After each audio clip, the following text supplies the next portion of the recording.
Okay, so I'm going to take over. Yes. Okay, so hello everybody. Warm welcome to everybody watching this now in the meeting and more importantly on YouTube and the internet. Welcome to this kickoff event and welcome to the winter term 2021-2022. Now, what you see is a Zoom meeting of our faculty. The reason that I'm speaking is I'm currently the speaker of the computer science department, and my whole role here really is to welcome you and briefly give you some news on the CS department. And the main content of the kickoff, which of course you know if this isn't your first time, is to give you an overview of the teaching program in the upcoming winter term. Now, sadly, this is already the fourth time in a row that we have to do this online rather than on site in the Günther Hotzhäuser, where we usually do it. Usually used to do it, I should almost say. As you probably know, we actually have more possibilities now to do on-campus teaching, and we are definitely doing that. We're leveraging that. Organizing this particular event in a hybrid way would have just been too much. We hope you understand. There's going to be like 50 different presenters, and having those alternating between online and offline would just break the proceedings. Now, that said, of course, there will be a lot of on-site teaching. And in case you're wondering, you're focusing this as much as possible, like you're leveraging almost all the resources we have to this for this on the first term and third term students in the bachelor program, which of course is because they have hardly ever seen the university they're studying at ever. And actually, they started their studies and have not seen the university so far. So understandably, I hope for everybody, we're focusing on that teaching on them.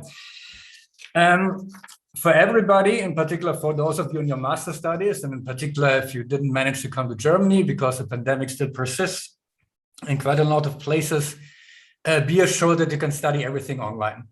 So like in the preceding terms, you will be able to study online. You will not have to be here physically until the actual exams roll around. So we're giving the same online study guarantee as we did in the preceding terms.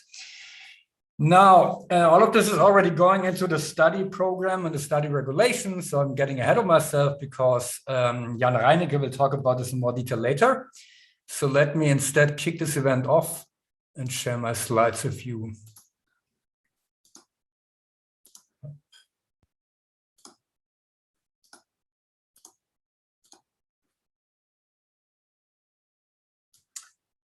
Okay, so again, a warm welcome to this winter event. A warm welcome to this kickoff event for the winter term. Okay, this is a program. I'm first going to say some introductory words, like I already said.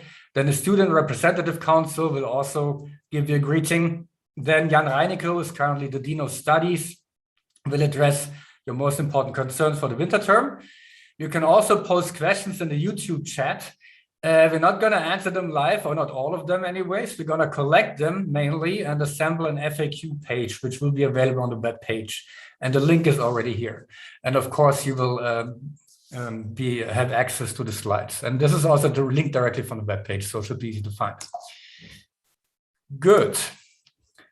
Now, my role is to just greet you here. And so this is what I'm doing. Welcome. Welcome to the winter term and welcome to the Saarland Informatics campus, which, in case you haven't heard of it yet, is essentially the collaboration of all the institutes on site. And this is quite a complex and big institution. So there are 3 university departments, 5 major research institutes. There's also the CISPA Helmholtz Center, which is the latest addition to the campus, which is an external partner to SIG. So we're a really big informatics site.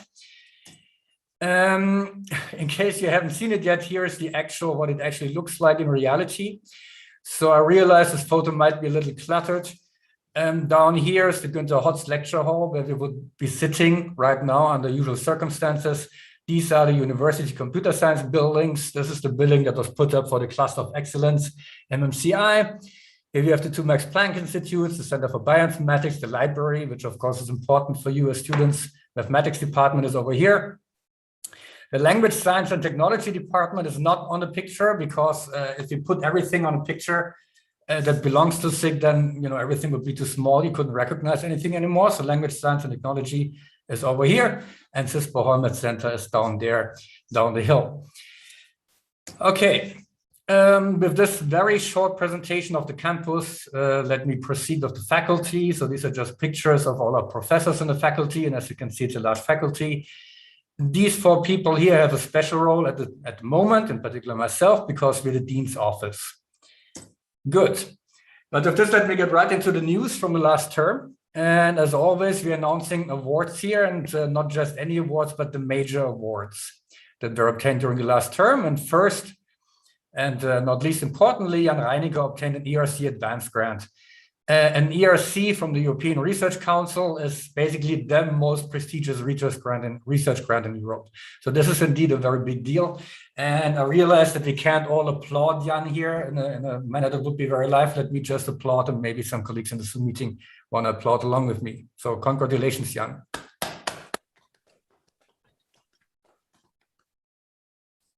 Good. Next up, we have a few awards that are fellowships or memberships. Those are basically awards handed out for long-term career contributions to the research community. I'm not going to emphasize my own awards too much. They're from the European and the American Associations for AI. Bernd Schiele became a member of the Leopoldina, which is the German Academy of Sciences. So it's a very extremely high-ranking society for German science, the most high-ranking one, really. So it's a big honor as well for Bernd Schiele, and let us congratulate him briefly.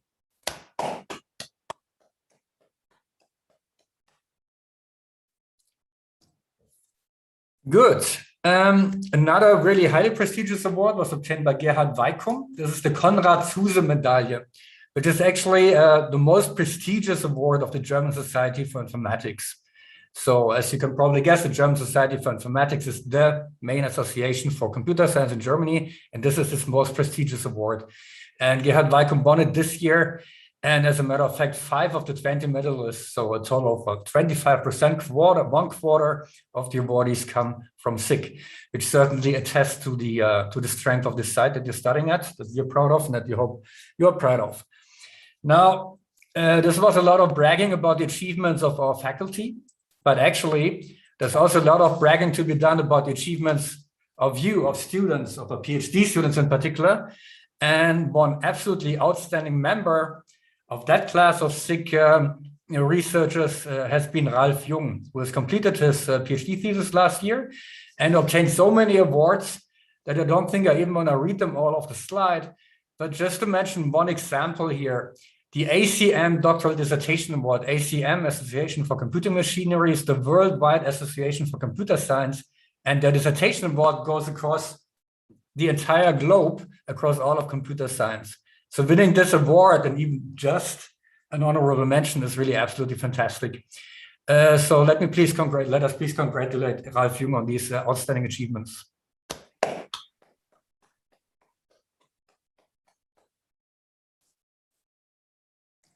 Good. With this, let me turn to the CHE ranking, which is one of the main university rankings in Germany. And we are part of the top places of the Spitzengruppe in many aspects, and it's something we are proud of, and it's something that's been the case for a long time.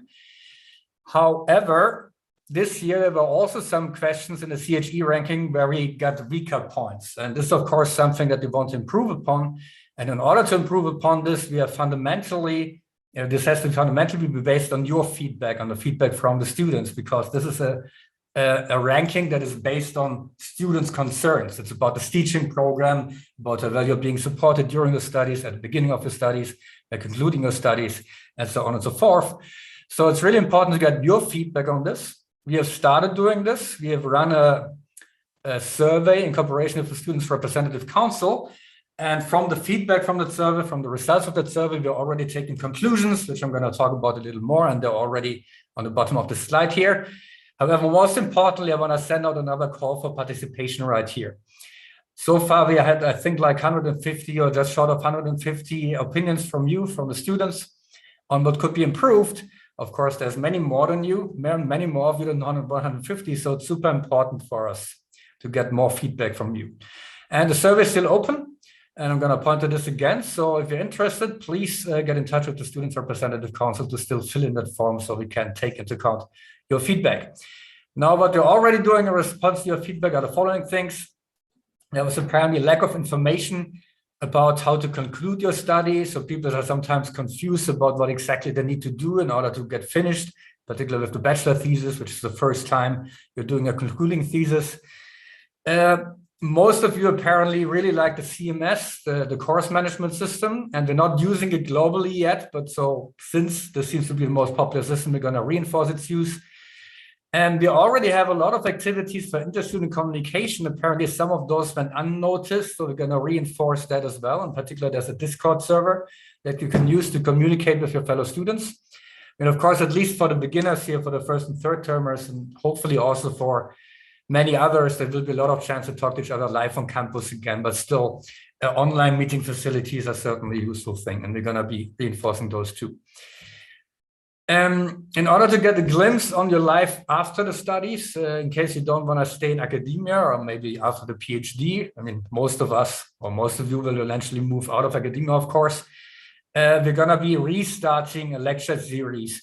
This actually used to be done already in the past. It has been asleep during Corona, more or less, due to organizational difficulties, but we're going to be restarting it now again. So the Freunde der Saarbrücker Informatics is like an alumni association, and they will be giving talks that will show you what life is like after the studies.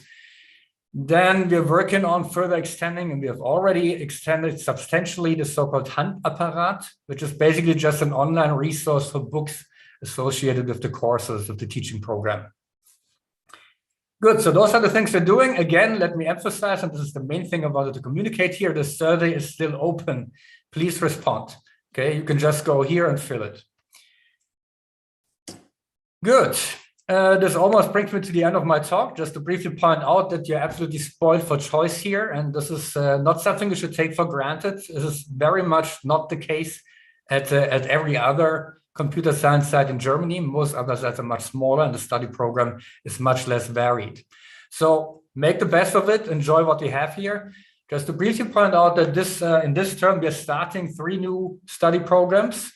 2 are bachelor programs that are being taught entirely in English. So that's you can study in English from the first term, from the beginning, in computer science or cybersecurity. And we have a new master's program in cybersecurity. If you want to get more information, of course, this is the web pages. We also got various social media activities. And with this, I'm going to stop my presentation. Welcome again to the winter term. I hope you'll enjoy it. And I'm going to hand over now to the Students' Representative Council.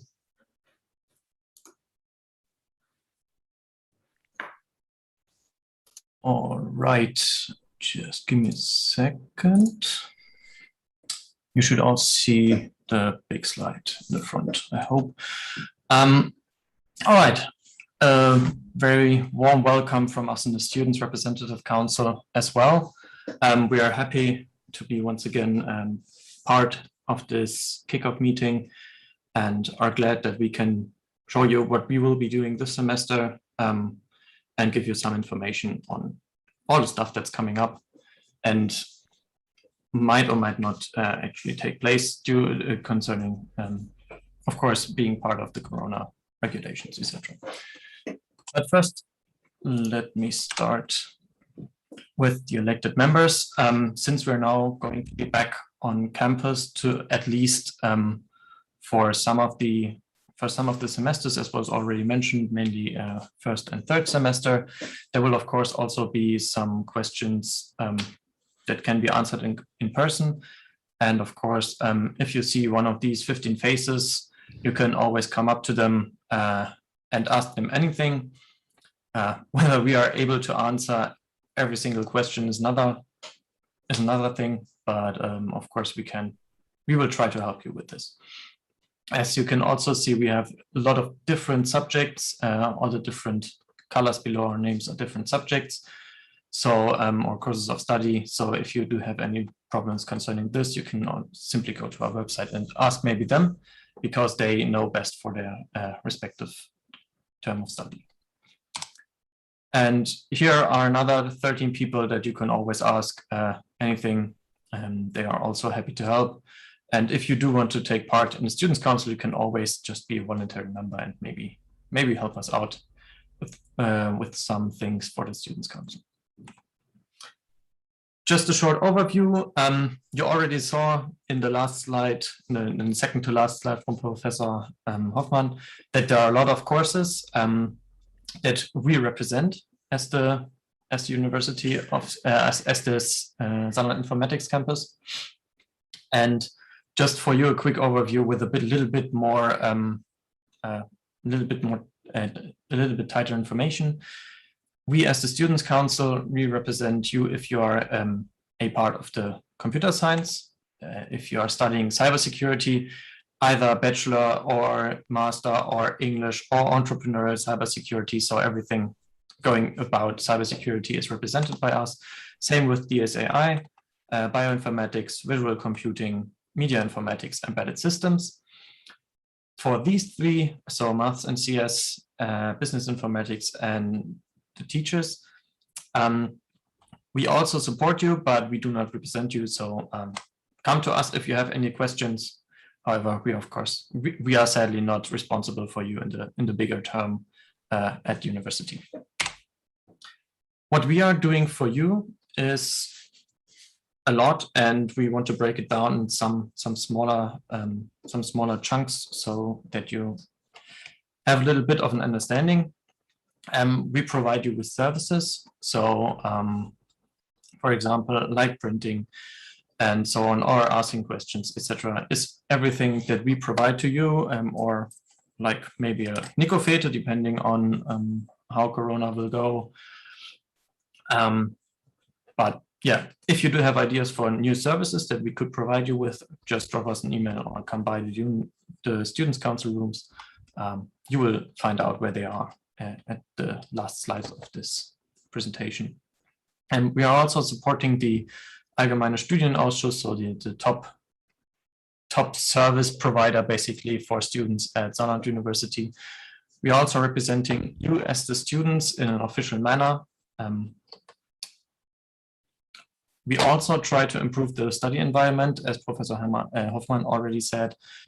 We did a survey with the department, and we now try to move there that all your concerns are addressed and that we can improve everything so that you will like the Saarland Informatics campus even more than you already do. And of course, last but not least, we also organize some social events and cultural events. Of course, depending on the circumstances, but the current Corona regulations and some of the numbers give rise to that maybe we will be able to do some events in the later part of the semester, maybe in the end, and hopefully even in summer semester. But we will all have to see what's going to happen and how it's going to be.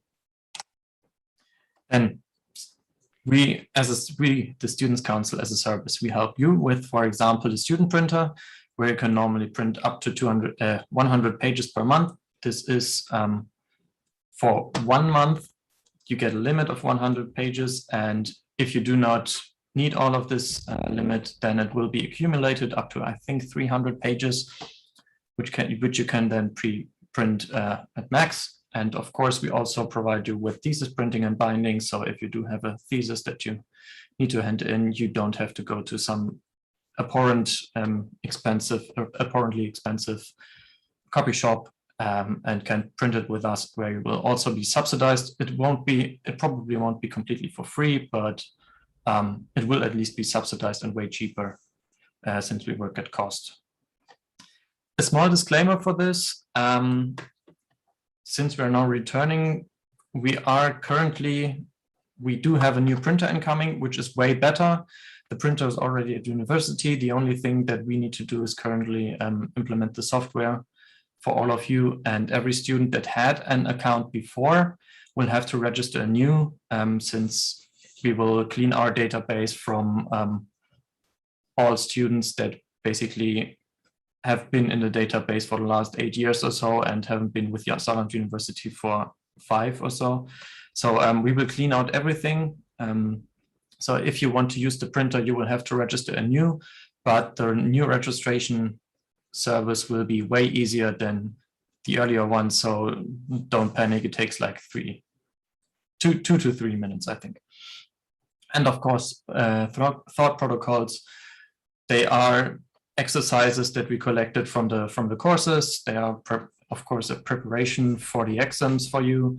You can find them online on our website. You just have to look in one of those buttons at the top. And we depend on you. So if you do have exercises that you think could be relevant for your fellow students, just send them to us. We will publish them if they are actually relevant. And last but not least, one of the most important things I think the Students' Council is doing is that we do have an open ear for any and all of your problems. We are confidential in this, so if you do have problems, come to us, talk to us. We can help you. We can help you with any orientation difficulties.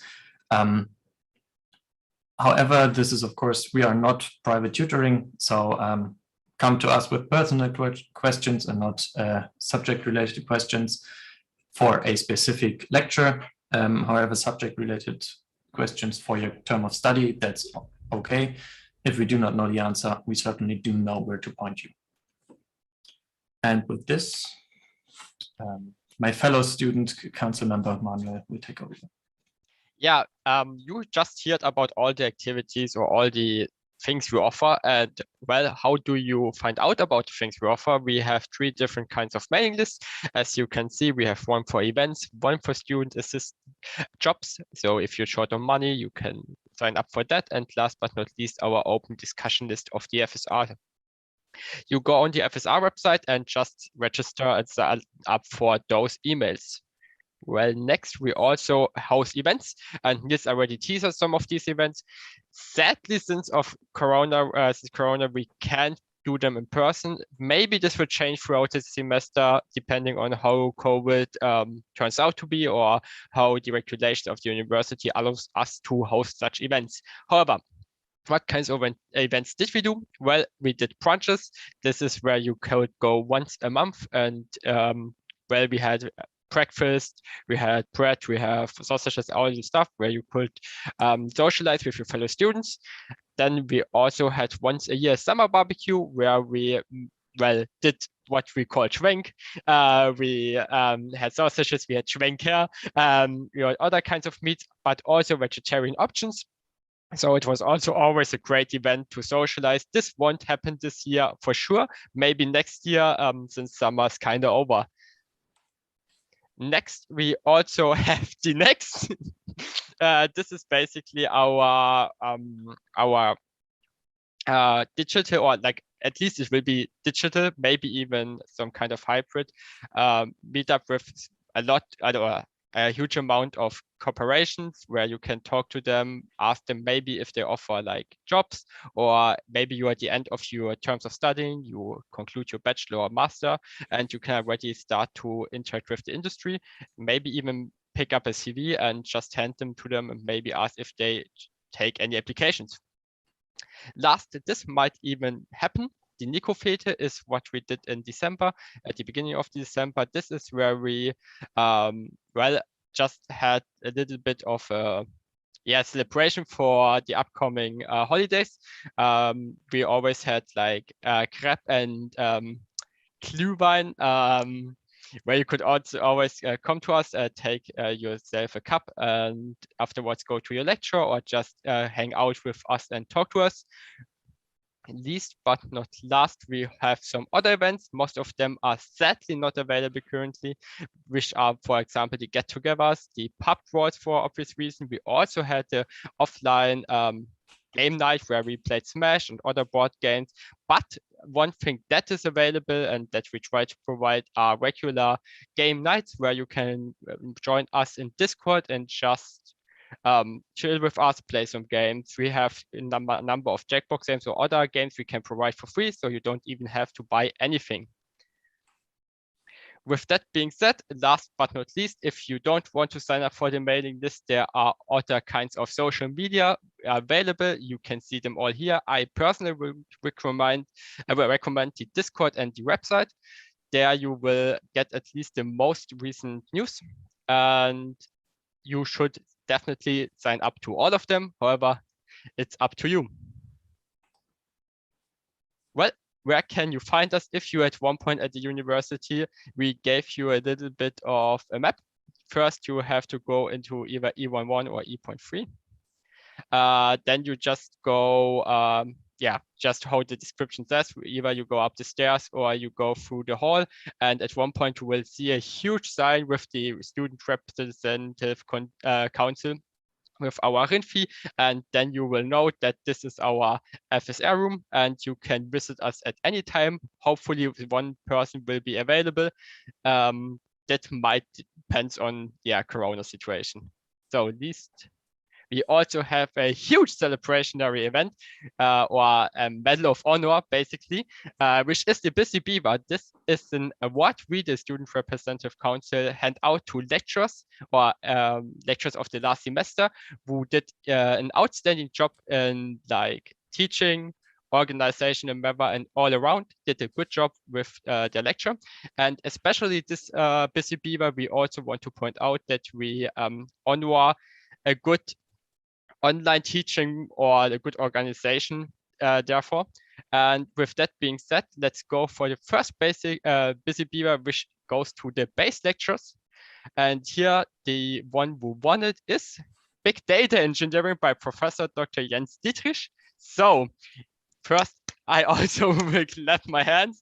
And if Professor Dietrich or a representative of the chair of Professor Dietrich is here, I would invite you to step up and maybe take the award or in some kind of virtual manner. If not, we will contact the chair or Professor Dietrich and hand it over by then. So I think I give 10 seconds. So if one wants to step up. Hi.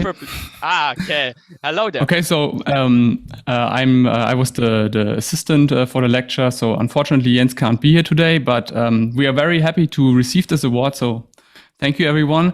And of course, this lecture would not have been possible without our outstanding tutors who really did a great job. They provided virtual tutorials, they provided virtual office hours, they spent countless hours on the forums for answering questions.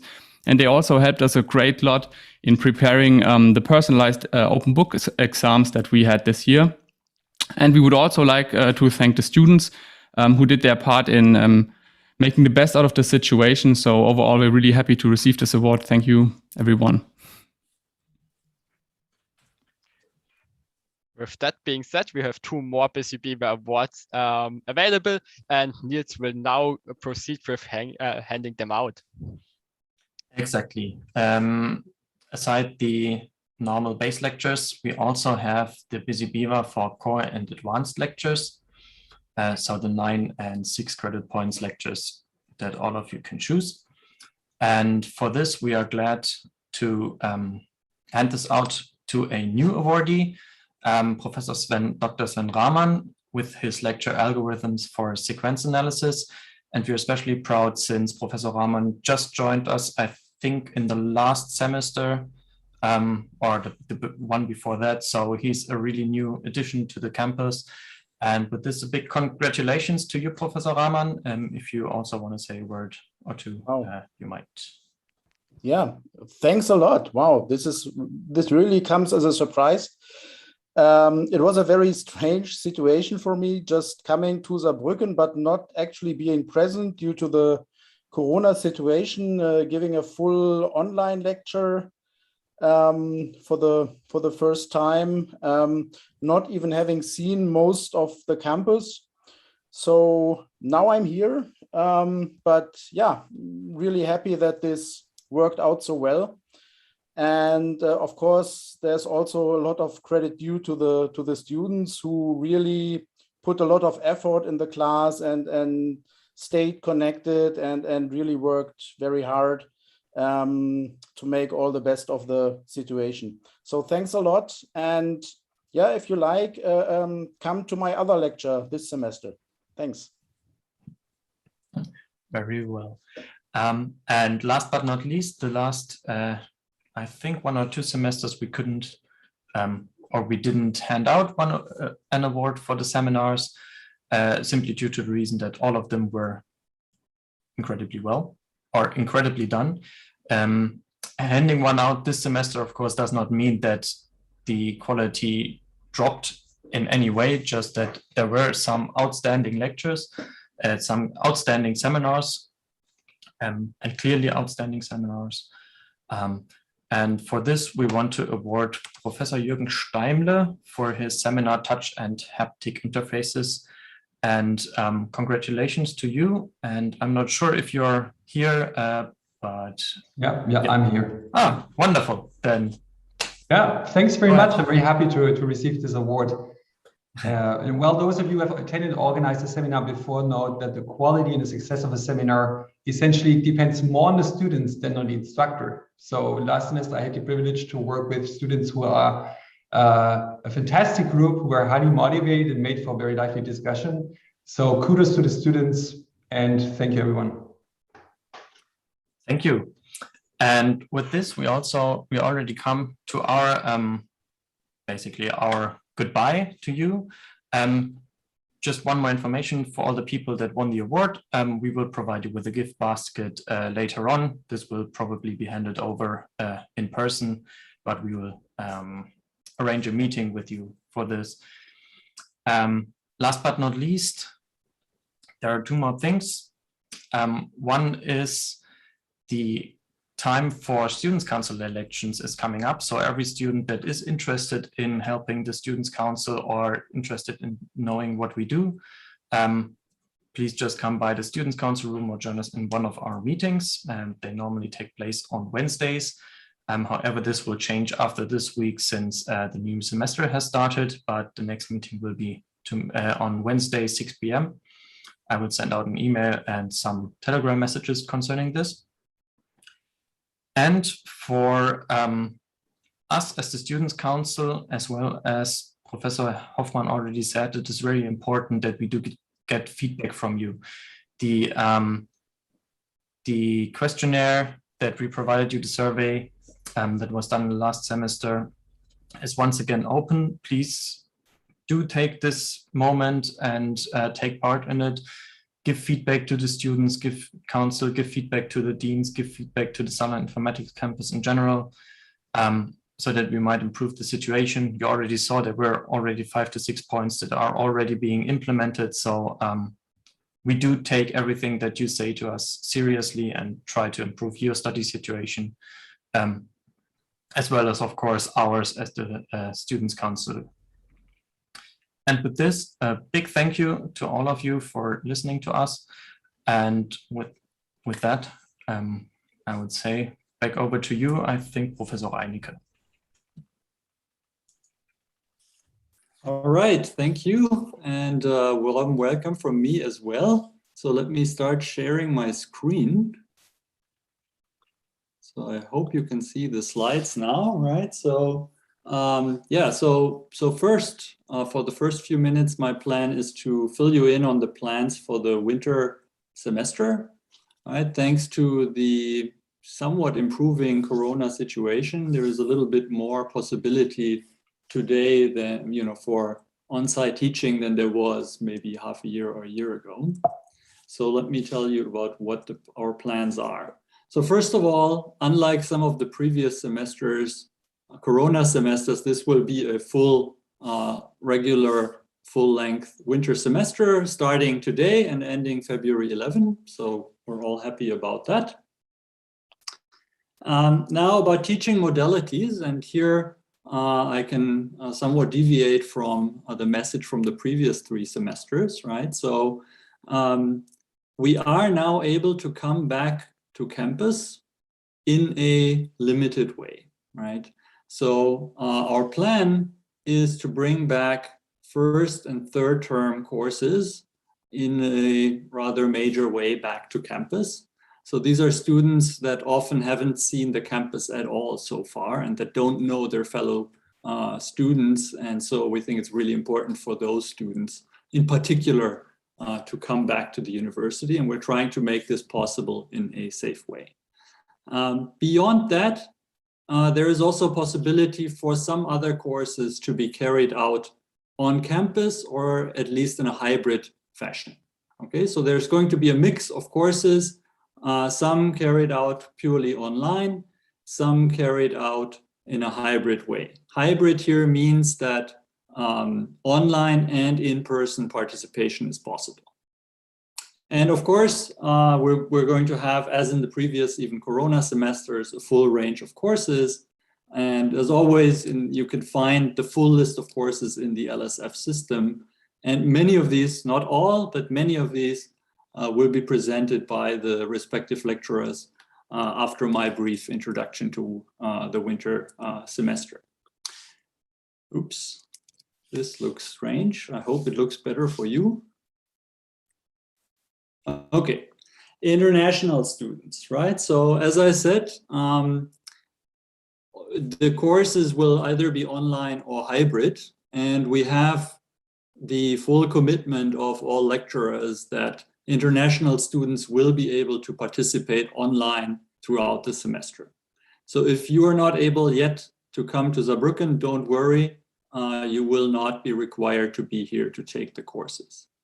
However, this does not extend to the exams. Okay, so you will not be have to be here prior to the exams. So when are the exams? The exams will start from February 14 onwards. Right? And so this will be end of term and also later during the break, re-exams for this winter semester. Some exceptions are possible, but this shouldn't concern international students. So basic courses may have midterms that may be held earlier than this, but this shouldn't be an issue for you if you're an international student. Now, for a particular course and particular exam dates, of course, refer to the respective course websites. Exams and exam inspections, we now have a lot of experience, and of course, written exams are again possible on campus. And if you have been around for the last semesters, will have experienced there will be sufficient space and hygiene measures will be adopted. So this seems to be really working out safely. Online oral exams may still be possible depending on what the respective lecturer offers. Similarly, exam inspections can be carried out as we have been doing so for the last year and a half. Okay, so as I said, we're sort of returning to campus gradually and hopefully responsibly. And there are some measures that we take to make this safe. And one of these is that all on-campus activities are carried out under the so-called 3G rules. So what does 3G stand for? So if you're in Germany, you've heard it over and over. So this is not the telecommunication standard, but this stands for geimpft, getestet, and genesen, which are the German words for vaccinated, tested, and recovered. And so what this is supposed to mean is that if you come to campus to attend some on-campus activity, then you either need to be vaccinated, tested, or recovered.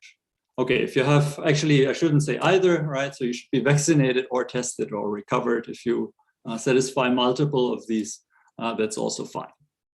Now, there will be random compliance checks. So there will not be checks everywhere where you enter a building, but there will be random compliance checks. And of course, in the interest of everybody's safety, please do take this very seriously.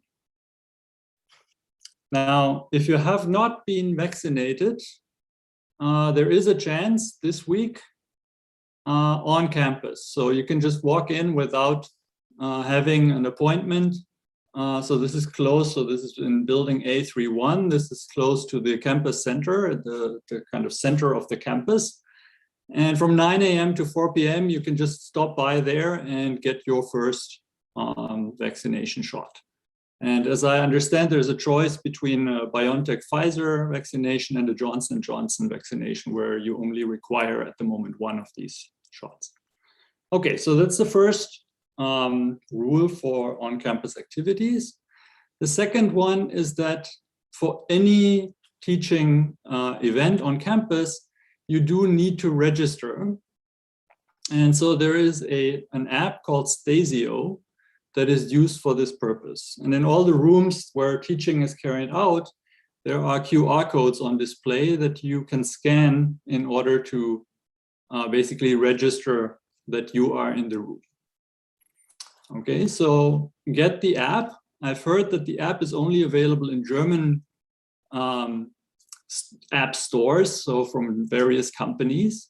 But there are some alternatives, and we will fill you in with additional email about how to do this. In particular, you can also log in via a browser-based system where you don't need to install the app. Okay, so if you cannot keep a distance on campus, so if you cannot stay away from more than 1.5 meters from other people, you are required to wear a medical face mask. Okay, and so I ask you, please adhere to these rules so that we can keep this, all these on-campus activities really safe, and so that we can carry out the plan throughout the semester, right? Okay, so one last thing. So if you do come to campus, there will be breaks, right? So you will not be sort of in the lecture hall all day, but there may be, a 2-hour slot where maybe you're on campus, but you don't have any activity going on. And so the question is, where do you stay? And so for that purpose, we have created some student workplaces on campus. And here is a list of most of them. So as you can see, both in the computer science building E13 and also in the mathematics buildings E24 and E25, there are plenty of workplaces. So altogether, easily more than 200 workplaces where you can spend your time during the breaks. Right? On these, you also should register using the Stasio app, and you should also find QR codes in those places. Okay, so this is my brief introduction to how the teaching is going to work during the winter semester. Throughout the semester, and in particular after this kickoff event, please have a look at our semester info page on the Saarland Informatics page. So any questions that you may have posed in the chat, that we will answer them, and we will put the answers on that page. Okay, and so now this brings us sort of to the main event for today, and that is the introduction of the courses for the winter semester. Okay, so I hope you can still see this. Yes, so I would like to ask Markus Bläser, who is the first up. Okay, so thank you. Okay, thank you. So beside the compulsory lecture on the theory of computation, we are teaching a lecture, Complexity of Bilinear Problems, this term. This will be Monday and Thursday, but we start this Thursday. So you haven't missed anything if you haven't, because you couldn't attend the lecture today. This will be a specialized or advanced lecture for 6 credit points. And every second Thursday, there will be a tutorial instead of a lecture.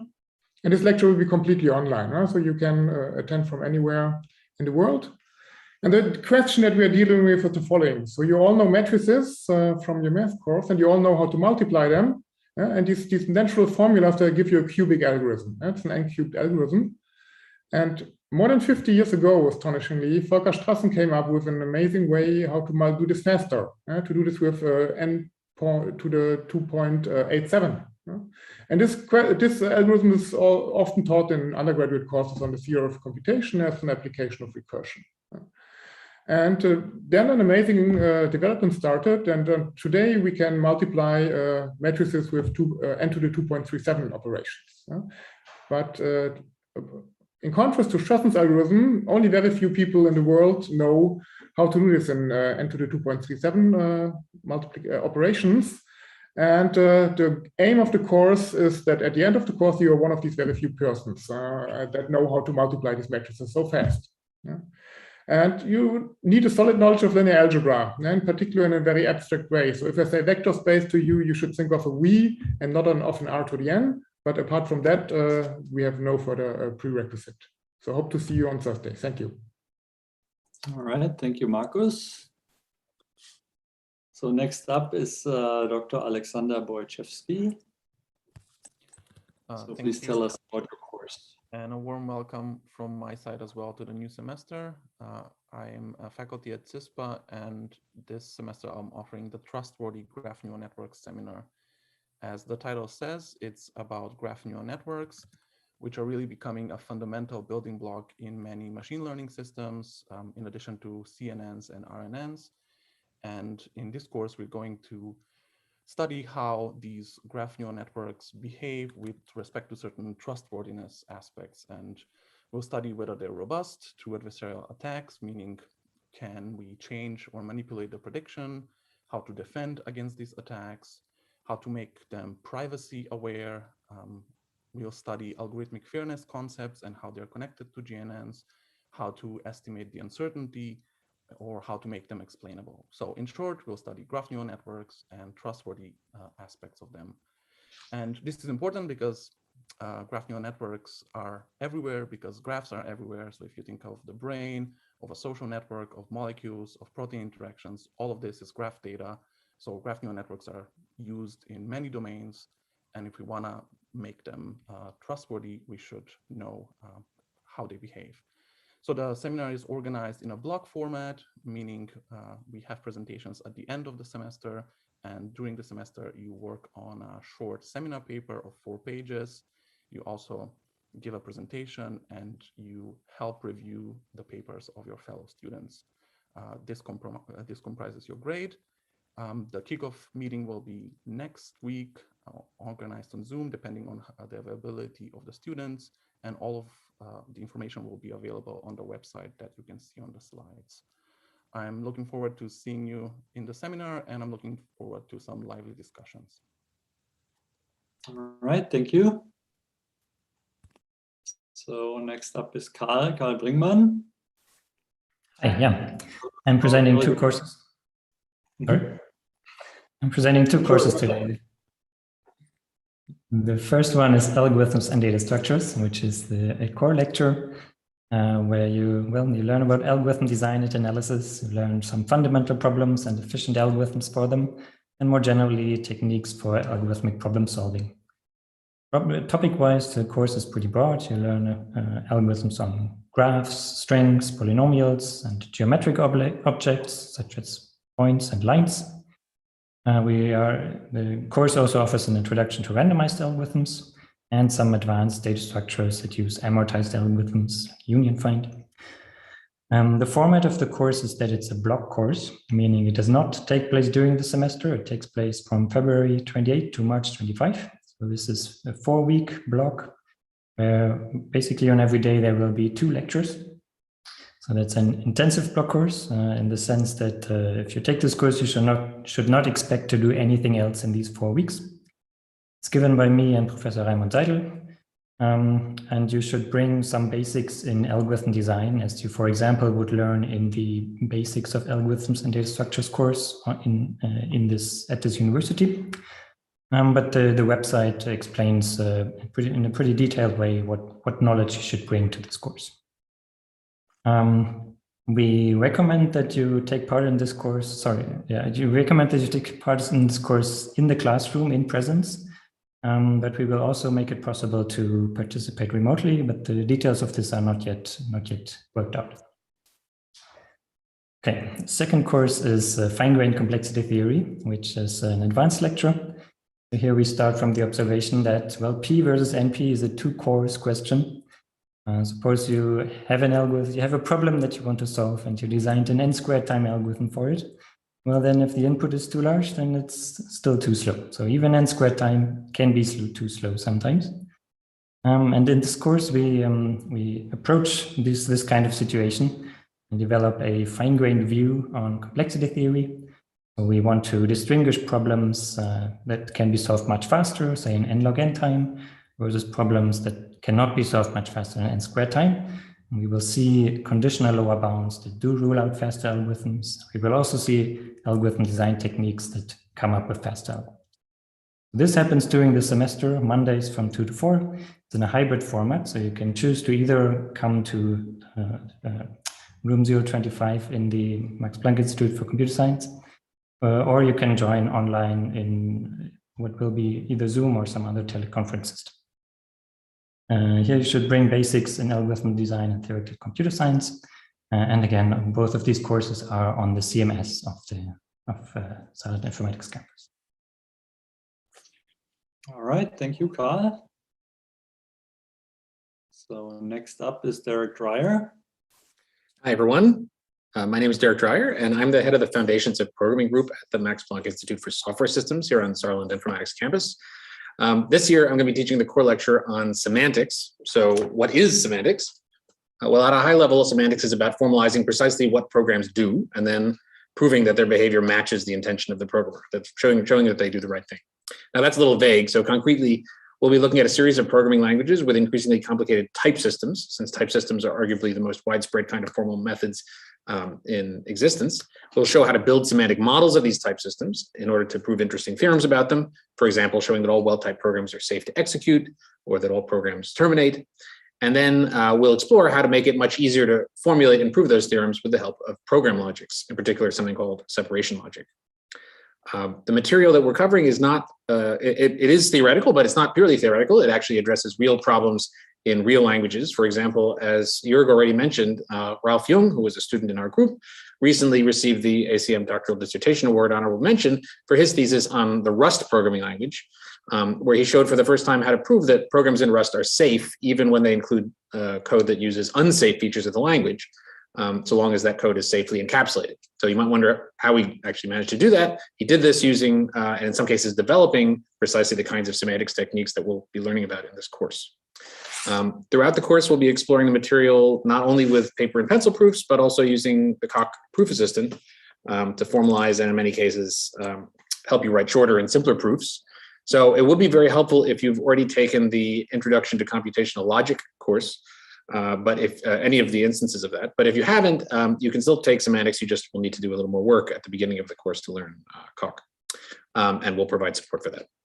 The lectures will take place on Wednesdays and Fridays in room 002 in building E13. We would like to hold the course in person if possible, but we'll, of course, also be streaming the lectures live on Zoom for those who wish to participate remotely. So please have a look at the course webpage. It's on CMS for more details. I'm looking forward to seeing you on Wednesday. Thank you. Thank you. So next up is Bernd Finkbeiner. Yeah, hello, everyone. Indeed, I'm teaching verification. So what we do in verification is actually quite similar to what you heard in the previous presentation. So we look at safety critical software, let's say controllers in cars or in planes or in medical devices or in power grids, and then we make sure that the software that runs in these devices is actually correct. That is, we analyze the software and prove that it behaves exactly as specified. Now, the key difference to approaches based on Coq and the like is that this is not theorem proving. This is a completely automatic process. So very much like testing, we're using tools, and these tools come back with an answer that there's a problem or that there's a guarantee that there is no problem. What we'll do in the lecture is we'll look at logics that are used to define precise properties that you're interested in, and we'll look at algorithms that carry out this automatic check that a piece of software satisfies a certain property.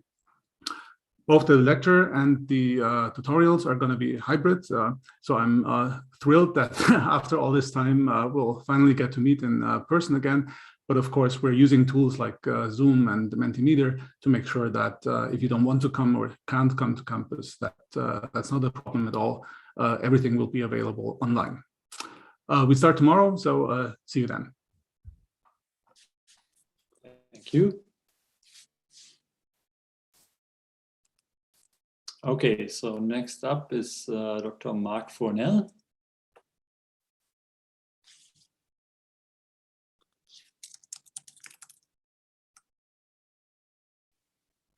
Are you there? Can you present the course?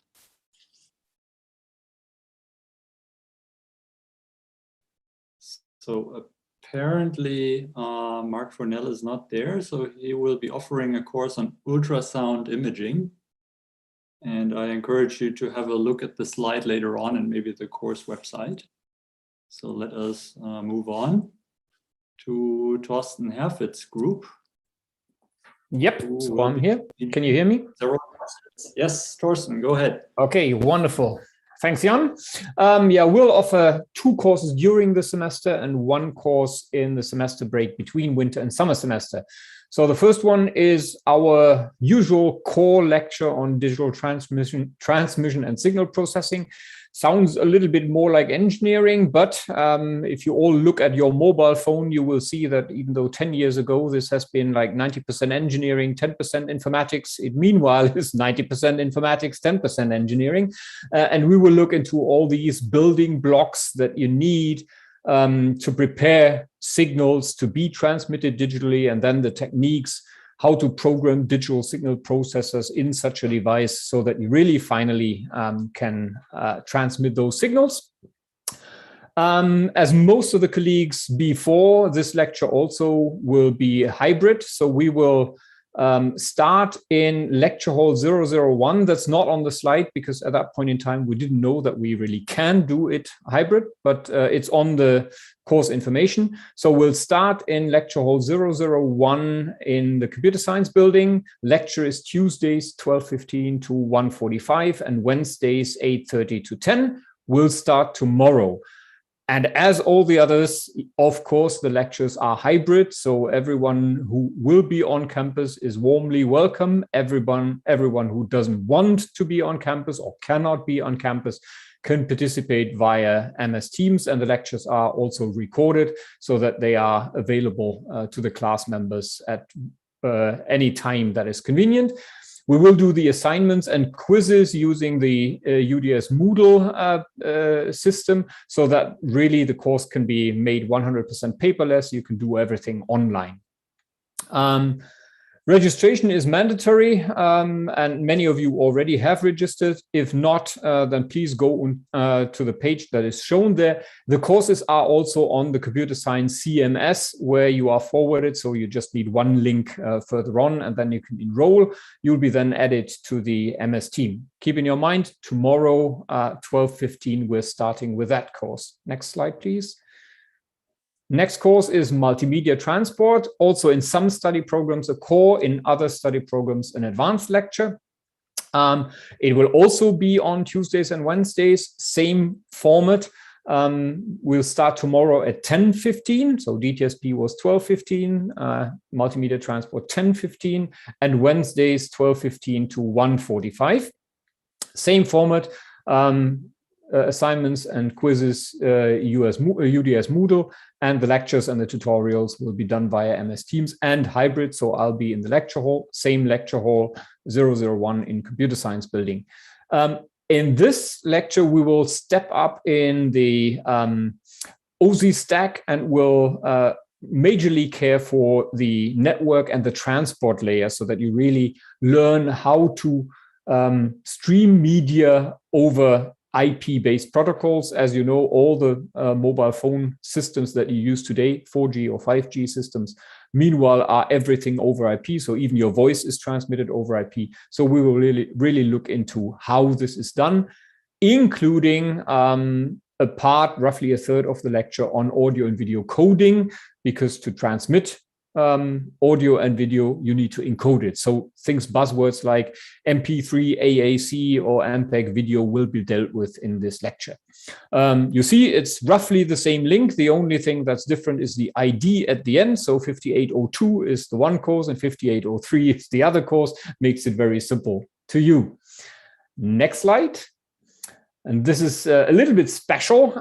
We have a course which is called Hands-on Networking. It's a practical course because we saw and experienced that some of you have some difficulties to understand why to deal with all these theory when not really knowing what problems to solve with this theory. So a practical hands-on networking course was something that was required by the students, and we have done this. We will do this as a block course because it really requires to take your own computer, install a virtual machine that we provide, and then do practical network analysis, bug finding, and all these things.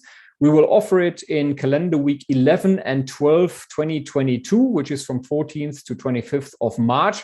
So this is not currently important. It's just save the date and for you as an information that it will come up.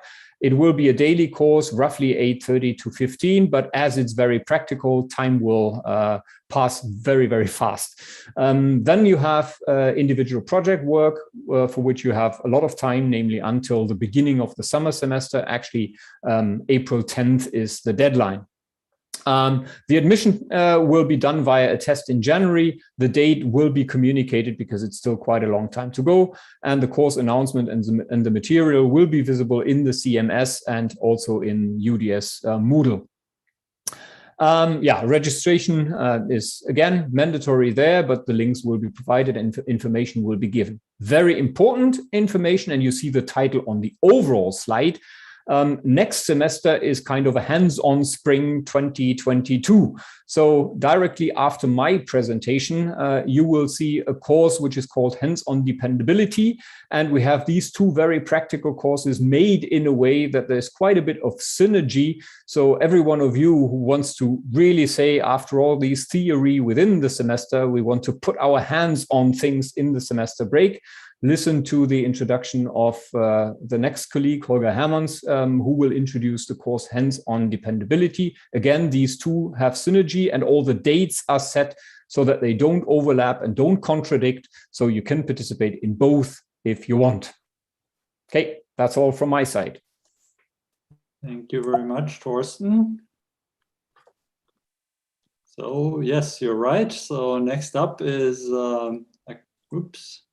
This is weird. Okay, here we are. I hope you can see the slides as I can. So Andreas Schmidt. Exactly. So as you already see from at least my classes, I'm not Holger Hermanns. I'm Andreas Schmidt. I will be proxying him today because he is on a sabbatical during the winter semester. So there won't be another lecture offering of the dependable systems and software chair during the winter. But we are taking part in the hands-on spring that Professor Herford has just mentioned, and we'll be offering a block course in the spring break. So the idea is that here in this course, while the other is on network, this one is more on systems, bigger systems, and the software that runs on this. So we will teach you like the foundations, both in theory and practice, of dependable systems and what you need to consider there. Also give you the basic terms to talk about these kinds of systems, as well as the tools that you need to develop them. And one of the major tools that we're going to introduce here has already been mentioned today twice, which is the Rust programming language that has been mentioned in the doctoral dissertation award at the beginning. So Ralf Jung's thesis was on the Rust programming language. And Professor Derek Dreyer also mentioned this. And while they are more on the why is Rust safe, we're going to show you how to build safe things with Rust. And also as a side note, Rust has been the most loved programming language on Stack Overflow in the last 6 years. So this is quite a hot topic and quite a thing that should be interesting for you. So that's on the practical side. We will also look into advanced topics of dependability and dependability engineering, such as how you can encode state machines, both at compile time or runtime, how to deal with concurrency issues, and how to, for example, do system analysis using fault tree analysis, which is very common in the safety critical systems domain. Organization-wise, it works as follows. So we also have a block course, but our block course is split into 2 halves, due to, or not perfect halves, but 2 parts, to make space for hands-on networking in the middle, so a kind of a sandwich composition. So we start with 2 weeks of hands-on dependability starting in February 25 to 11th of March. Then we make 2 weeks break to allow you to take part in hands-on networking. And then we finish things up with, in particular, the dependability, advanced dependability topics then in the last week of March. And I think with both courses, you really get an understanding of dependable systems, software, and also the networking in between that allows you to build overall dependable computing systems, which we all rely on, as you see right now. So that's basically our topics. We also want to do this in a hybrid mode. So we really encourage you to come on campus and hang around with us in the plenums that we do, as well as the office hours. But it will also be possible to attend online using whatever tool there. We haven't decided yet, it's still some time to go, but there will be the opportunity to join there. So with that, I want to thank you for your attention and look forward to see you in the hands-on spring next year. Great, thank you. Oops. Okay, next up is Jörg Hoffmann telling us about his AI planning course. Okay, hello everybody. Unfortunately, I got some clicks on this slide, Jan, so I'll just say click when you're supposed to click. Right. Okay. Okay, so this is a specialized course on AI planning. It's a fairly big course, 9 ECTS, as you can see. That's because there's a lot of programming. Now, planning is a fairly colloquial word, so I'm often confronted with the question, what's that? Click. Click. Yes, that was one click too many. Doesn't matter. If you ask my mother, this is the answer you're going to get. On Wikipedia, it's actually not so bad. It's pretty generic, but it captures the gist of it. Click. Yes, so sometimes when you ask me, I'll give you a very prosaic answer. Click again, please. So planning is essentially the part of AI that's concerned with large action decision problems, where you're trying to act in an environment and the actions that you choose may have effects much later on only. Formalized, this is usually formalized in terms of an initial state, a goal, a set of actions. You need to find a path from the initial state to the goal. Now, this is deeply rooted in symbolic AI, and that's what we're going to do in most of the course. So we'll be looking at effective algorithms for searching large state spaces. However, as with much of symbolic AI, my group is also moving towards data-driven AI at this moment. So we will also be considering the case where we have learned a policy, a neural network, for example, that just maps the states to actions. The idea being that whenever you want to choose an action, you just call the network and it tells you what to do. This is convenient in a way, and it actually is very competitive. It's already being done in a lot of places. However, of course, there's a big issue of trust. And this relates to what Alexander Wojcicki mentioned from CISPA in one of the previous courses. So we're coming from a similar perspective here. What we want to know is whether we can trust that policy that we have learned before, and we're exploring various technologies towards that aim.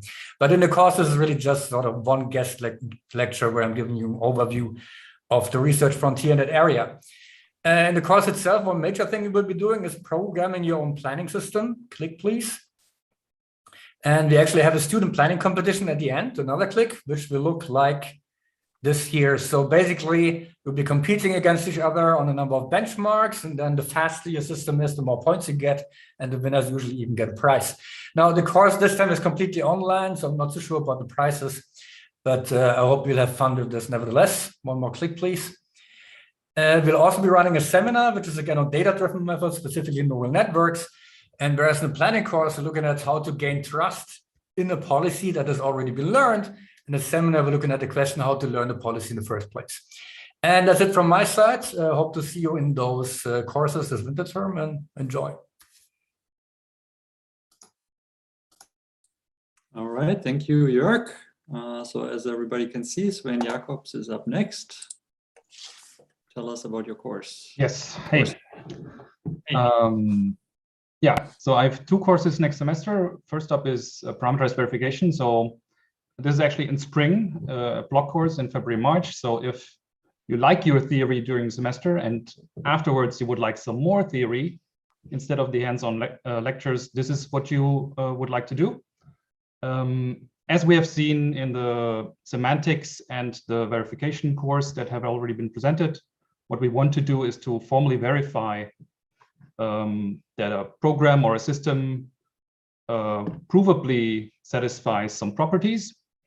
And in particular, we want to do that for systems with an arbitrary number of components. So maybe CPUs with a number of cores, or programs where a number of threads are running concurrently. And we want to prove properties regardless of the number of these components that are running concurrently. Yeah, so this is an advanced lecture. We will start at the end of March and at the end of February, and we'll have one lecture every day.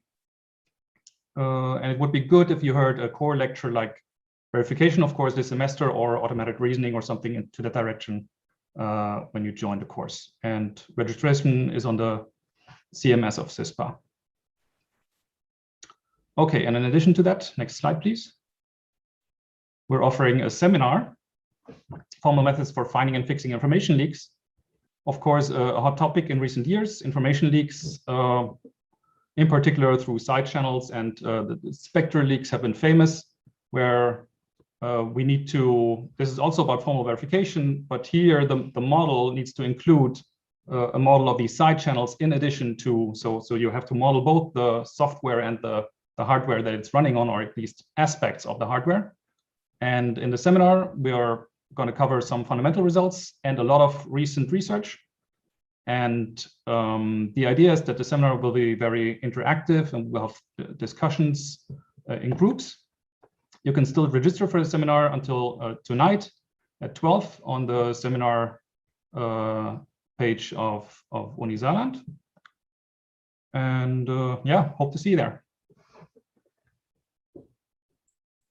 Thank you, Sven. So we're moving on to Dietrich Klacko and his group. Hi, welcome.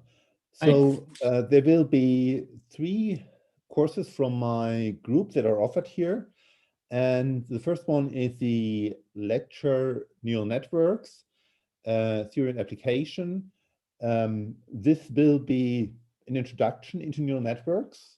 And we'll be talking about kind of what are neural networks at all, how do you regularize them, how do you train them, and then 2 specific topics, namely convolutional neural networks, so those people who are interested in image processing, and sequence modeling for people who are coming from the language domain.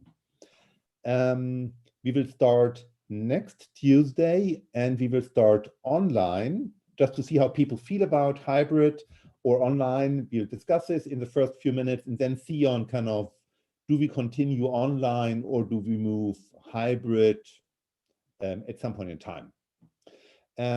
If you plan to participate, please go to the course homepage and register there.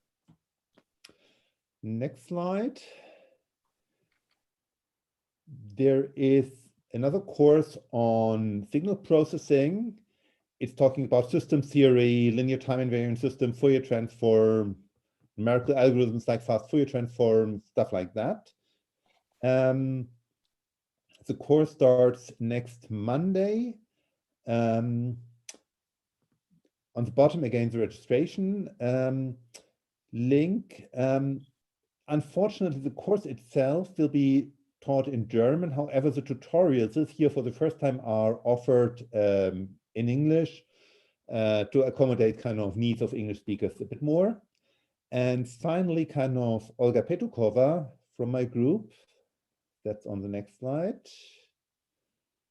will offer a pro seminar on computational pragmatics. Pragmatics is basically the kind of, how do you compose sentences together? How do you respond appropriately?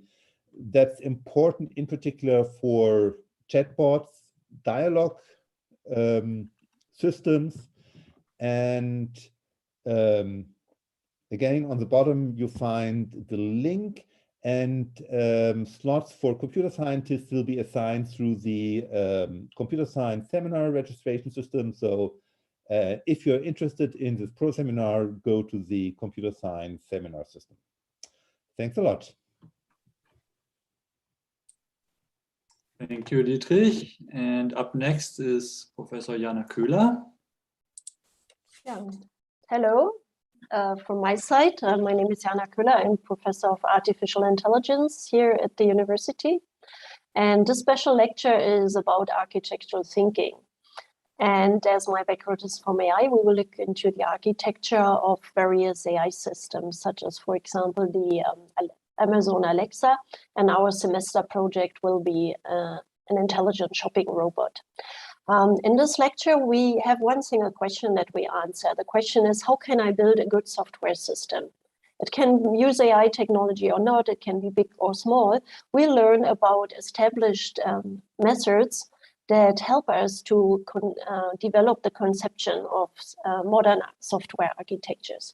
So in this course, you also learn and master the language and methods used by software architects.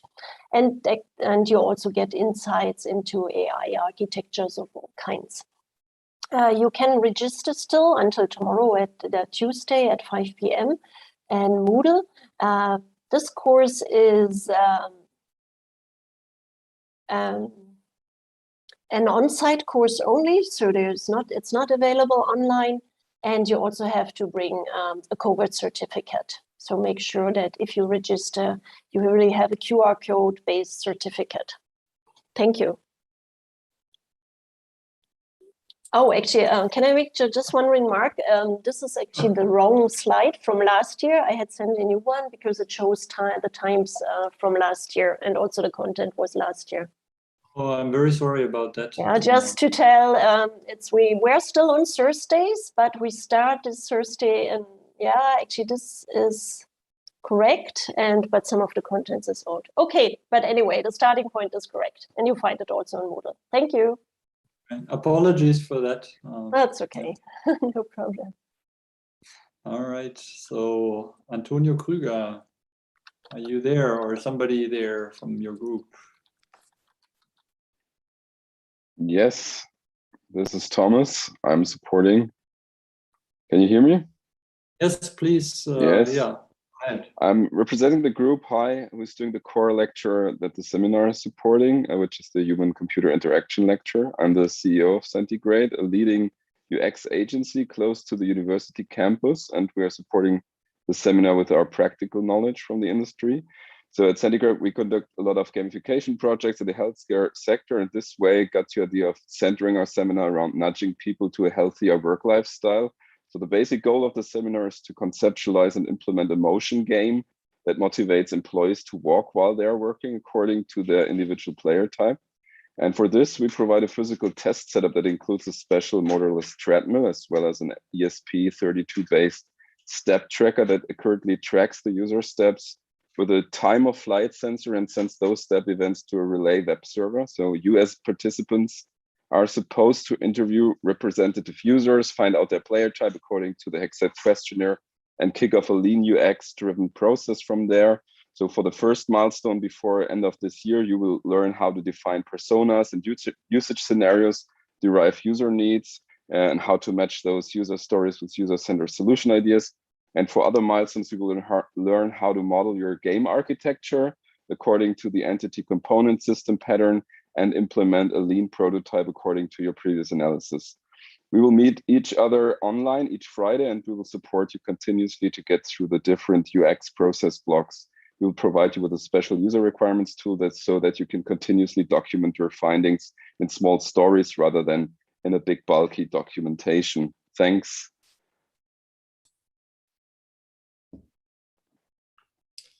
Yeah, hi.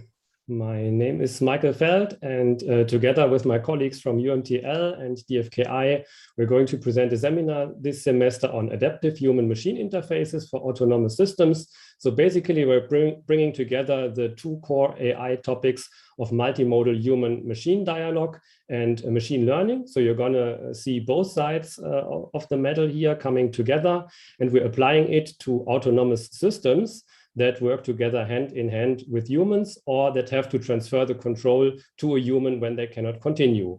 And as part of this seminar, you're going to work with your peers on practical group projects on one of 5 domain topics. One is predicting grasp poses using a brain computing interface, explainable cobot interaction, for example, for industry robots. Then we have teaching a robot to play a game, cognitive load-aware transfer of control in autonomous vehicles, and you're designing a self-learning smart home assistant. And we're offering this as a hybrid seminar, so you can join us either in lecture hall 3 or using an online link. You will find all information on the website listed below. It's going to take place Thursdays from 4 to 6, and you can still register today in the seminar system. Thank you. Thank you. And last but not least, there is a seminar. Well, yes. I let the organizer say the name because I'm not sure. Yes, bit convoluted. Yeah, hello, my name is Tim Schwarz. I'm going to present our seminar, Super Twin, Sensing, Understanding and Provisioning of Robotic Digital Twins. So this is a cooperation between the UMTL lab, Professor Krüger, and SIMA, actually. And this is a very practical seminar. So if you're interested in robots and drones and computer vision and 3D graphics and the like, this might be the seminar for you. As I said, it's very practical. So you will work in small teams, 3 to 4 people. We prepared several topics for you that you can choose. And basically the idea is that you use one of our robots to gain more information about its direct environment, and you push that information into a digital twin where we can also visualize it, and we hopefully can do very cool things with it. The seminar will be hybrid, but at one point you will have to come to our lab, which is located in the city, Eschberger Weg, where also CEMA is located. But for most of the presentations and so on, you can either come to there or you can participate online. But as I said, at some point, at least if you want to work with the real robots, you have to come to our site. That's it. Thank you. Thank you. So this brings us to a joint course organized by 3 people, and I think Marco Patrignani is going to present. Is that right? Yes, it is. It's me. Hi. I'm Marco. I'm here to tell you about this advanced lecture that I'm presenting together with 2 other researchers from CISPA. The advanced lecture builds on different topics that all revolve around formal methods in security. I will present the part about language-based information flow control, essentially showing things that are related to what Derek also talked about. So advanced semantic techniques to not just talk about correctness of programming languages, but also how to enforce security through type systems. Then Hamed Nemati talks about verification, but a special kind of verification that the other courses do not talk about, so specifically at a low level in the software stack, so closely related to hardware verification. And then Robert Kuhneman talks about forum methods at a higher level in the software stack, specifically about protocol verification. And so with these 3 views on forum methods in security, you get a comprehensive view on how to attack security at different levels in the software stack. Registration is still open, and the kickoff, the first lecture is on Wednesday. So if you have taken the other base courses, such as Derek's, you're more than welcome to join, and I'll see you then. All right, thank you, Marco. So next up is Giancarlo Pellegrino. So hi, everyone. So this is a course shared between me and Sven Bugiel. It's going to be a lecture series, and we will cover many presentations of invited guests on entrepreneurial cybersecurity. Our guest will deliver a presentation about their success story of the companies they have built. We will have guests both from Europe and from the US. So we will have to adjust a little bit our time schedule to accommodate guests from the US. We will also have venture capitalists that they will share with you their take on what you should do to have a successful company in cybersecurity. We will have also experts that will explain what are the unique elements of the cybersecurity market.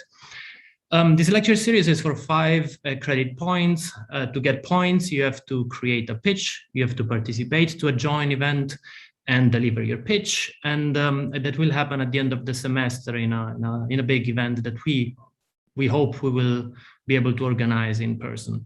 The lecture will be entirely online, the lecture series.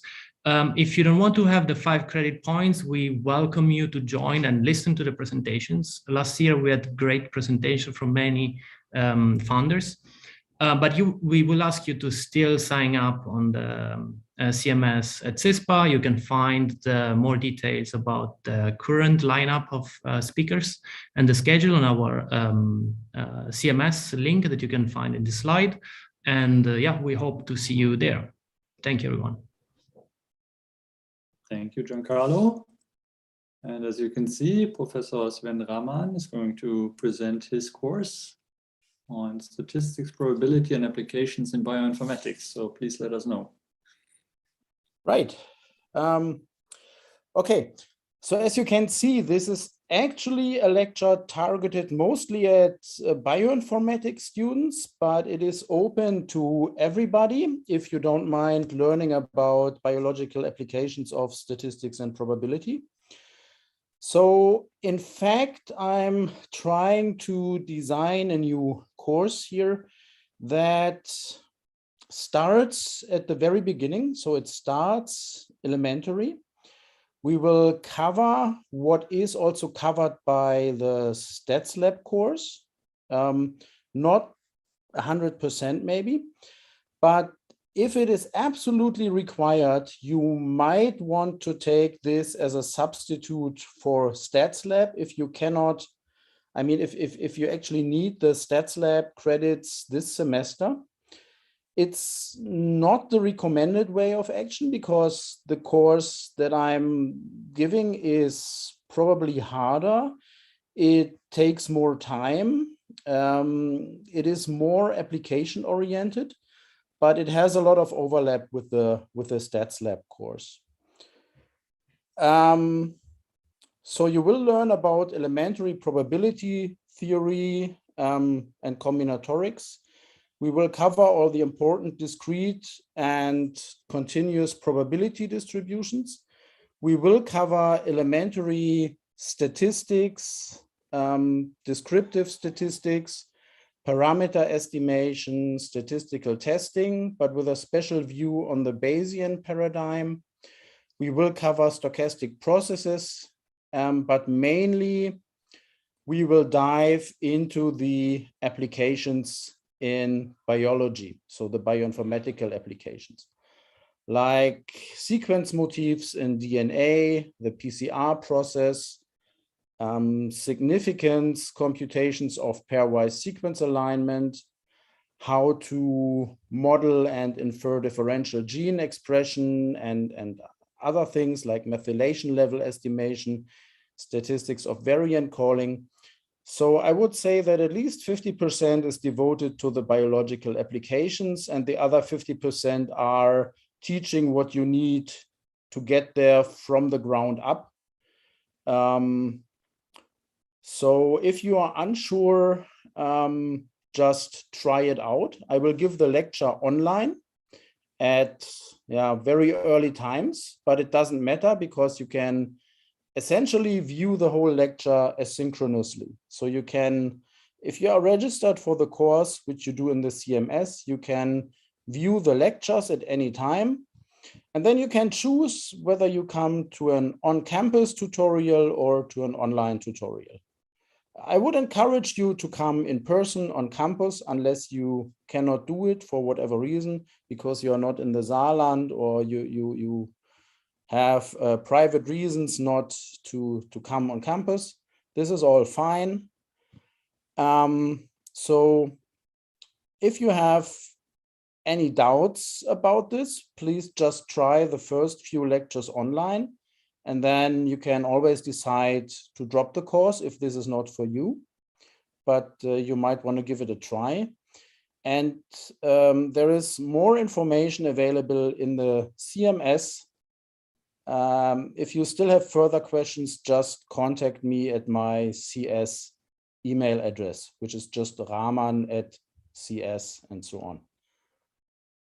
I think that's it for now. All right, thank you, Sven. Oops, as you may have had a glimpse at, so Jürgen Steimle and his group is responsible for the next courses up. So please, Jürgen, tell us. Yeah, thanks. So as always in winter semesters, we will again offer the core lecture on human-computer interaction. You've all struggled with computers and machines that are hard to use, and we want to change this. And in this lecture, you will learn how you can change that. So we will understand what makes user interfaces good or bad. And to do so, we'll look into psychology a bit, into cognition and perception. We will also look at technology and learn from the past interfaces, like classical desktop interfaces, laptops, or mobile phones. And we will go to see into the future, for instance, to understand the next generation of wearable interfaces or even brain-computer interfaces. So the overall goal is that you will learn how to design great user interfaces and how to shape the next generation of UIs, and how you can do that not just by random chance, but what is a consistent method that allows you to do that routinely. So this lecture will be online with tutorials that are online or physical. So this can be your choice, but you will have the opportunity to attend the lecture fully online. Just join us on Zoom tomorrow at 10:15 a.m. and you will learn all details. Next slide, please, Jan. In addition to the lecture, we will offer a blog seminar that will take place during the winter term break in February and March. And this will give you the opportunity to work on a hands-on project, to get hands-on experience with touch technologies.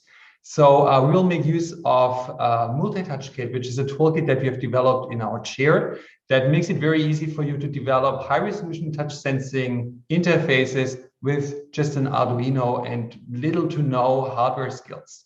That means that you can basically start working on interfaces like the ones you see on the left-hand side, where you can augment physical objects, or where you can even augment wearable objects or robots with touch-sensitive surfaces. These don't have to be rectangular or flat like classical touch sensors, but it could be curved, deformable, and organic. There can be some hardware component if you're interested in hardware, but there is also the opportunity to essentially use the toolkit, and mostly focus on software. For instance, on machine learning pipelines for gesture recognition, which of course is a very demanding question given the geometries and materials that you see here. So if you're interested, you can still register until tomorrow, I think, or until tonight on the seminar registration system. And if you want to have more information before you register, just check out our website. And you can check in particular the dates that we have here. One thing that is important to notice, this will be a hands-on physical course. So we hope that all of us can come together in February and March to really work together and hack together and program together in a physical setup. Thank you. Thank you, Jürgen. Sebastian Stich will be offering a seminar. Please tell us about your seminar. Hello, everybody. So I will soon be joining CISPA and at the same time offering a seminar on optimization for machine learning. So many machine learning tasks can be cast as an optimization problem. For instance, if you want to solve a regression problem, we can formulate this as solving a least square optimization problem. Or many deep learning or neural network training problems can be formalized as optimization problems. In this seminar, we will look at algorithms that we can use to train these models. So it will not be about implementation, but more about the theory. So if you, for instance, take a PyTorch and you run optimize something with model optimizer and so on. So we are not trying to understand what is going on, how do these algorithm works, and which is the best to take to solve your problem. So this is a seminar, so we will discuss papers, and on the organization side, it will be a block seminar. So we will have a kickoff meeting next week, but all the presentations will take place in the semester break. That's it. I'm looking forward. You can still sign up to the on CMS, I think. All right, thank you. Now we have a course that is co-taught by Professor Valera and also Professor Freken. So I'm not sure who is going to present. Isabel, I hear you. Yeah, so I am here. Unfortunately, Professor Freken is not here today, but I'm glad to introduce you to our Elements of Machine Learning course. So if you would like to know about machine learning, but you don't know where to start because there is way too many things out there, I think this is your course. We will start easy with linear classification and regression models. Then we will give you the necessary bits of unsupervised learning, and we will finalize with how to go to the nonlinear world together with neural networks. We start this Thursday at 4:15. And there will be also tutorials that you can pick Monday or Tuesday, as well as whether you want to join lectures and tutorials virtually or in person, because the whole course will be fully hybrid. So we hope to see you there. You can register in CMS. CMS is full of information, and also you can reach us out there. In addition to this course, I didn't have a slide. I completely forgot, but my group and I, we also offer this semester the Causethical machine learning course, where if you are interested in trustworthy machine learning, in particular fairness, explainability, and robustness of machine learning through the lens of causality, I think that can be also your seminar. Thank you. Cool, Isabel, thank you. So now we have a course given by Uwe Waldmann. Okay, here you go. Okay, so in this course we investigate general purpose methods for logical reasoning that are nowadays standard, for instance, in verification, which means we talk about logics, about proof calculi, and about implementation techniques for these proof calculi. In particular, we talk about conflict-driven clause learning, or CDCL, for propositional logic. We talk about the resolution calculus for first-order logic, and about Knuth-Bendix completion and automated termination proof methods for equality. So the course takes place Mondays and Wednesdays afternoon. We start on Wednesday. It's in lecture hall 2. For more info, look at the lecture webpage, please. It is possible to take the course remotely, but the course will be then a bit different from the regular course. If you intend to take the course remotely, please have a look at the lecture webpage and contact me as soon as possible. Thanks. Thanks, Uwe. That brings us to Professor Weikert's group. Yeah, hello, my name is Joachim Weikert. And as in previous semesters, our group has 5 lectures or seminars on offer. Since our chair belongs both to the math and the computer science department, these lectures these lectures count either as computer science classes or as math classes if your minor is math.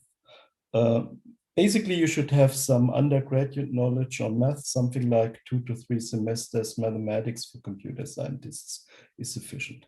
So the first lecture I'm going to offer here is differential equations in image processing and computer vision. Admittedly, a horrible title. On the other hand, it has 4 teaching awards so far, so it shouldn't be that bad. It deals with denoising images, restoring images, partitioning images into semantically meaningful segments, or motion analysis in videos and image sequences, also data compression or shape analysis, for instance. Here you see a picture on the left-hand side. We have an image with a shadow. On the right-hand side, we have the shadow removed by means of an osmosis process, which has been inspired by nature. As an extra benefit, this lecture also enables you to write a master thesis in our group, so it's a necessary requirement. As other requirements, we have undergraduate math, as already mentioned, and you should have some elementary C programming knowledge. The lectures are given online, Wednesday and Friday from 10 to 12, and we start this Wednesday, and at the bottom you also see the link. And for the next 2 lectures, I hand over to Pascal Peter, who is teaching them. Thank you, Joachim. Yeah, and in DIC, you learn a lot about image processing. And what you might ask yourself is, where do the images that you use there, where do they come from, and what do they represent, also in terms of physical quantities, how do you acquire these images? And this is exactly what my lecture Image Acquisition Methods deals with. So we will cover a broad variety of image acquisition methods, starting with, for instance, photography. You will learn how basically a digital camera works, but also modern medical imaging techniques. You also see some examples here on the slides. And yeah, what we will do this semester is a full online course, as it was already done 2 semesters ago. So we will have pre-recorded videos and in combination with live discussion sessions and also online group work. So it will be an interactive lecture also. And if you want to join, then just follow the link that you see on the slide. You can register and already have access to the full lecture content. We will start next week with the live discussion, so you have ample time to watch the first few videos. Next slide, please. And my second lecture is advanced image analysis, which is actually nicely complementing the image acquisition methods also. Because often today, let's say if you take a picture with your smartphone, then you don't have the image acquisition method, the image acquisition process itself. But on top of that, often you have some post-processing and with image processing. So something like computational photography. Think of, for instance, taking an HDR image. Basically, all of your smartphones probably have that feature. And in this case, they don't just take one single image with a digital camera. They might take multiple ones and combine them into a better one. So on the slide, you see, for instance, underexposed and overexposed images, and you can combine them to a better looking one with HDR. Similar, you can also do super resolution and a lot of other interesting applications that use these multi-imaging techniques. And that is mainly what the advanced image analysis is about. Just as the IAM, this is also a virtual lecture with pre-recorded videos and live discussions. And just as in IAM, use the link to register, and we will meet next week for the first time for the live discussions. I would be happy to have you in my lectures. Okay, then I go ahead. We have also a seminar. This is given by Karl Schrader. My name is there only for legal reasons, since Karl Schrader does not own a PhD yet. The seminar title is Milestones and Advances in Image Analysis. And it basically discusses influential papers, classical papers, which were very influential, as well as some novel papers with exciting ideas. So here you see 3 examples. The first one is on motion analysis, the second one on non-local denoising, and the third one is a multi-grid regularization process. As requirements, as usual, undergraduate math, here you should also have some background knowledge in image analysis, and a little bit of knowledge in machine learning can be useful for understanding a few of the later papers that we are going to discuss as well. It's an online seminar, Tuesday from 4 to 6. We start November 16. The webpage is also here on the slide, and you should register via the SIC seminar system by tomorrow midnight. And the first meeting where the papers will be distributed takes place on Tuesday in 1 week from now. Next slide, please. Ja, das ist ein Pro-Seminar, das wird auf Deutsch gegeben, deshalb kündige ich es auch auf Deutsch an. Christina Schäfer und Karl Schrader bieten Pro-Seminar zum Thema Simulation der Welt an.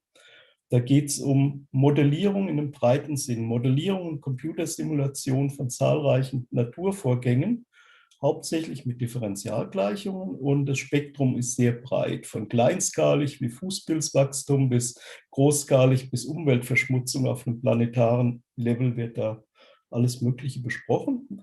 Auch hier sollten Sie Grundkenntnisse in Mathematik mitbringen. Die Online-Vorträge finden mittwochs statt von 4 bis 6 über Teams. Auch hier haben Sie die entsprechende Webseite angegeben. Registrierung erfolgt auch wieder über das SIC-Seminarsystem bis morgen Mitternacht und Vorbesprechung Mittwoch in einer Woche. Ja, das war's von meiner Seite. Thank you very much. Thank you, Joachim and company. So, oops, that brings us to geometric modeling by Raleb Sayeh. Hi everyone. Sorry that Halep is not here today, so I'm here to introduce the lecture to you. So this lecture introduces the underlying geometric algorithms used for modeling freeform curves and surfaces. These techniques are widely used in various applications, ranging from font design to industrial modeling. The lecture also covers more recent mesh processing topics, dealing with data acquired from laser scans or reconstruction techniques. And this lecture is hands-on, so there will be theoretical and practical assignments. And the first lecture starts on October the 25th, which is the next Monday, and there will be more information on our website. Thank you. Thank you. And that brings us, last but not least, to Andreas Seller. Andreas, thanks for sticking around, and tell us about your courses. Okay, thank you very much. Last but not least, always a pleasure. So I'm talking about two things today. We're having a pro seminar on automated testing and debugging. In this pro seminar, we're looking into the problem of why software has bugs and how to find them and how to best diagnose them. We're looking into about 2 to 3 handfuls of papers that describe classics. And in this pro seminar, we adopt a format that we have brought over from Harvard University. Every week we have virtual meetings where we have 2 of you shortly summarizing the paper that we are about to discuss for that week. We have an open discussion session, and this is how we proceed throughout the semester. All of these things are ungraded such that you can practice your presentation and discussion skills. At the end of the semester, we're having final presentations where we reserve the better part of an afternoon before finally applying all the knowledge that you have acquired during the seminar. As usual, you can go to the SIG seminars site and still register until either today midnight or tomorrow midnight, better until today midnight, which is a better thing. So great pro seminar. You're going to learn not only about the techniques themselves, but also acquire lots and lots of great presentation skills in that pro seminar. Automated testing and debugging is also the topic of our advanced course. This is where we're not only going to look into the papers, but where we're actually going to build things. So this is where we are looking into notably fully automated test generation techniques, also known as fuzzers. Fuzzers means to produce random inputs that go into a program.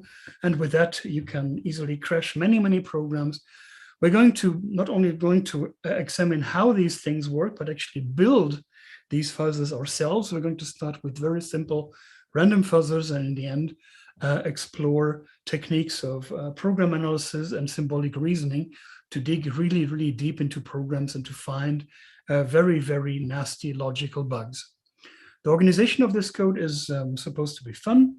So the whole course comes as a bunch of Jupyter notebooks, which you can interact with directly in your browser. But we also provide Python code, which you can use at your leisure. It's extremely well documented and fun to use with.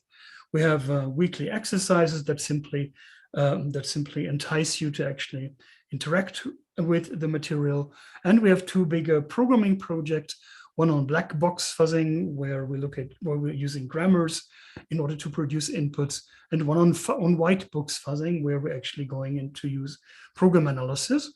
And we have a hybrid meeting, so this is a great opportunity for you to finally see your fellow students again. And this starts this Tuesday at 4:15 in the CISPA lecture hall.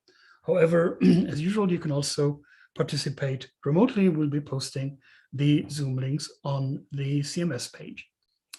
That's all there is, cms.cispa.Saarland. And I think this concludes a very great assortment of lectures and seminars. And as usual, I'm very proud to be part of this gang of lecturers who provide all this stuff for you, stuff that you can actually hear and see nowhere else on the world.